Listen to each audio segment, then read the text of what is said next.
good afternoon to you. Welcome to my polytunnel. This is my little small greenhouse here out where I live.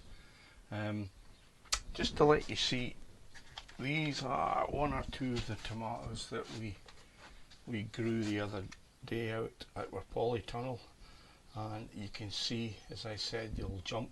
So they're going to go into the grow bags here today. And as you can see, when they grow up, you'll see a little growth in between. I don't know if you can see that little bit there. So you need to take these out as the plant progresses, otherwise it'll go bushy. If you want it to be fairly tall, you've got to prick out the little growth that goes between the main stalk and the leaves, and then things should progress up. Now, I've already planted these out this morning. I was too keen to get going, but I've got 9 in here today, and I've planted them right up to the necks in grow bags. So I'm going to go grow bags in here this time. So the plant should come up probably to about here. I'll probably stop them about this height, and you can see I've got a wire running across here, so the string will go round the plant. I tie it up here, and we can wrap the plant round the strings to keep it from falling over. This is a sunny side, so this tends to get the best and the first fruit, or the first tomato plants set on this side. This side's a little bit more in the shade, but they still come away. I generally nip them off about here, which will be about 4, maybe 5 trusses, as I said in my original video. Otherwise in Scotland they tend not to ripen. You could probably use what's left to make chutney with, but you need to keep heat going and all sorts of things to get them to ripen. However, they taste delicious.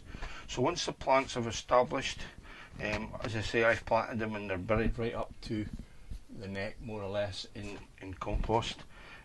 Key thing is to keep them regularly watered, particularly this time of day. Temperature here is 22. I did have a wee look at and I've got the door open, and my automatic window opens at about, I think it's about 15 degrees it opens up, just to keep. So it's also important to keep the greenhouse ventilated when you've got these things, because temperature can really soar in here, so you need to get a circulation of air.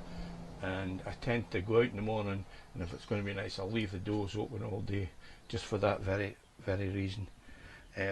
I also keep my watering can in here.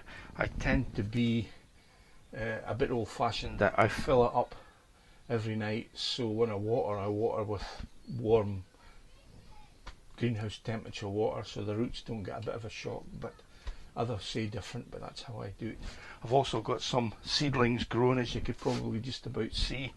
We've got a mixture of stock, and we've got like petunias, we've got lobelia, there's pansies, and I've got another 5 trays sitting out here to my left, ready to put up, plant more seeds. And behind me I've got Sweet William. You can't just see them, but they're on this tray behind me here. There's a couple of trays of Sweet William, and they're just about that size. They're coming through. So in a wee while I'll prick them out, and round about, what you can't see behind you, I've got all my pots prepared. I've got carrots sown in big tubs. I've got peas, and I bought some canes today, and I'll go and make the same tripod as I did out at Clinton for my peas here. So hopefully, and I think the weather's to continue quite dry for the next week, so it'll probably mean that even watering the plants that you may have outside at the moment to keep them going. But hopefully that helps you. Do get in touch again, Martin Deer Gardening Tips at gmail.com. Should you need any guidance or help, if I don't know, we can find out for you. And hopefully, happy gardening in this beautiful sunshine. The tan's coming on fine. I'm going to top it up. I won't have to go abroad this year. Stay safe, and I look forward to talking to you again a wee bit later in the week.